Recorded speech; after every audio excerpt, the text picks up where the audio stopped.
കഴിഞ്ഞ ക്ലാസ്സിൽ നമ്മൾ different types of farming systems പഠിച്ച് 5 പഠിച്ചില്ലായിരുന്നോ? ഇന്ന് നമുക്ക് പഠിക്കാനുള്ളത് ടൈപ്സ് ഓഫ് ഡയറി ഫാമിംഗ് ആണ്. എത്ര ഉണ്ട്? 4 ഉണ്ട്. Commercial dairying, family cow, coral dairying and hitech dairying.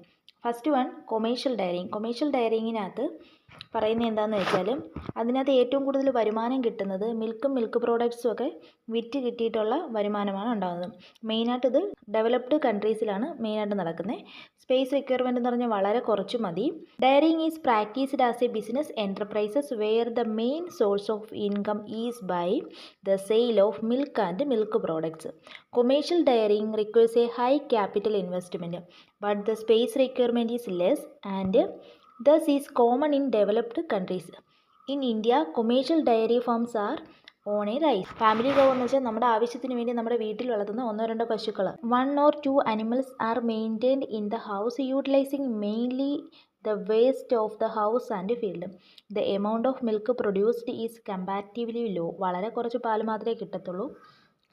The milk produced may be utilized fully by the family members. വീട്ടിലുള്ളവർക്ക് വേണ്ടിയുള്ള പാലാണ് അത് ഉണ്ടാക്കുന്നത്. It is practised mainly in towns and cities.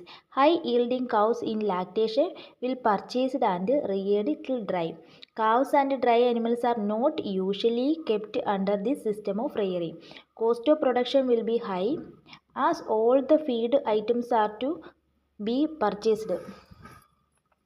On the other hand, milk can be sold at a high price as there is high demand for milk in the cities and towns. ഇതിനകത്ത് പറയുന്നത് എന്താണെന്ന് വെച്ചാൽ ഇത് ഏറ്റവും കൂടുതൽ coral dairying ചെയ്യുന്നതെന്ന് വെച്ചാൽ ടൗണിലും സിറ്റീസിലും ഒക്കെയാണ്. ഇതിനകത്ത് പറയുന്നത് നല്ല പോലെ പാല് തരുന്ന കുറേ പശുക്കളെ നമ്മൾ പർച്ചേസ് ചെയ്യും. പക്ഷേ അതിനകത്ത് ഡ്രൈ അനിമൽസും കാവ്സും ഒന്നും കാണത്തില്ല, അത് ഉപയോഗിക്കുന്നില്ല. പിന്നെ കോസ്റ്റ് ഓഫ് പ്രൊഡക്ഷൻ എന്ന് പറഞ്ഞാൽ വളരെ കൂടുതലായിരിക്കും, കാരണം ഫീഡ് ഐറ്റംസ് എല്ലാം പർച്ചേസ് ചെയ്യണ്ടേ, അതിന് വേണ്ടിയിട്ടുള്ളത്.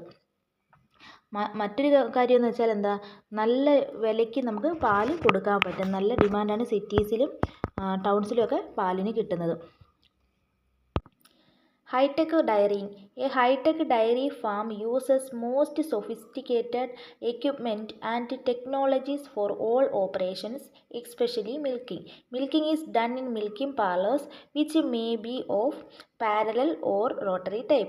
Fully automated robotic milking is now introduced in European Union. Hitech ഡയറിങ്ങിനകത്ത് ഏറ്റവും കൂടുതൽ മെഷീൻസ് ആണ് ഉപയോഗിക്കുന്നത്. പ്രധാനമായിട്ടും മെഷീൻസ് ഉപയോഗിക്കുന്ന പാല് കറക്കാൻ വേണ്ടിയിട്ടാണ്. അത് പാല് കറക്കുന്നത് മിൽക്കിംഗ് പാർലറുകളിലാണ്. അത് പാരലൽ ടൈപ്പ് അല്ലെങ്കിൽ റോട്ടറി ടൈപ്പ് ആയിരിക്കും മിൽക്കിംഗ് പാർലറുകൾ കാണുന്നത്.